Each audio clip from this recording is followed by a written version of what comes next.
bank was liquidation, which would have seen unprotected savings lost, including savings of charities, schools, and individuals.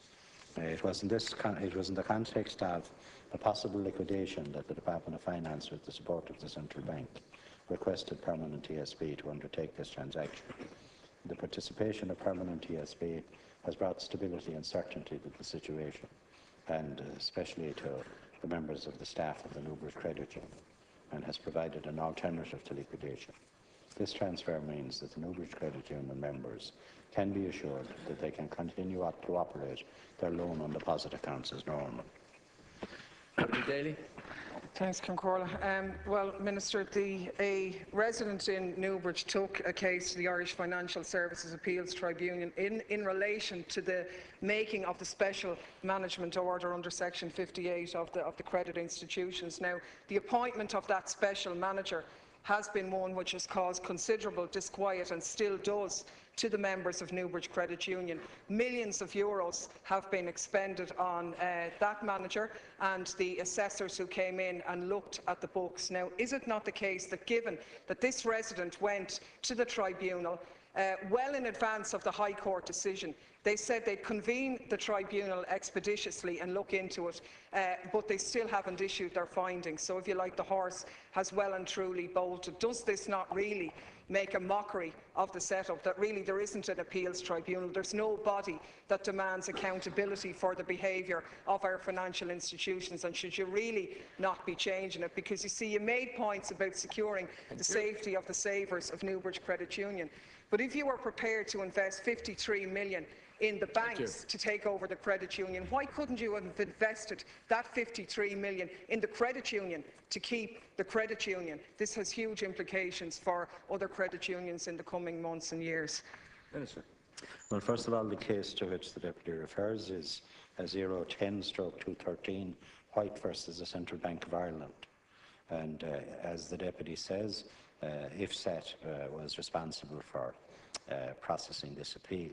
IFSET is independent in the exercise of its functions, and it would not be proper for me to comment on a particular case.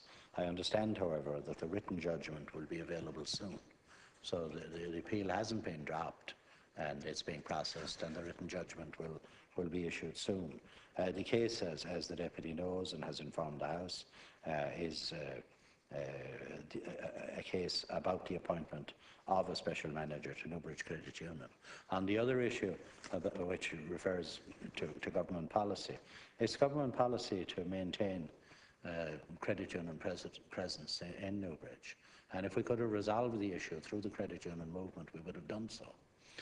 We tried every possible combination, including finalising negotiations, which were made public with NACE Credit Union, and it would have been our preferred option.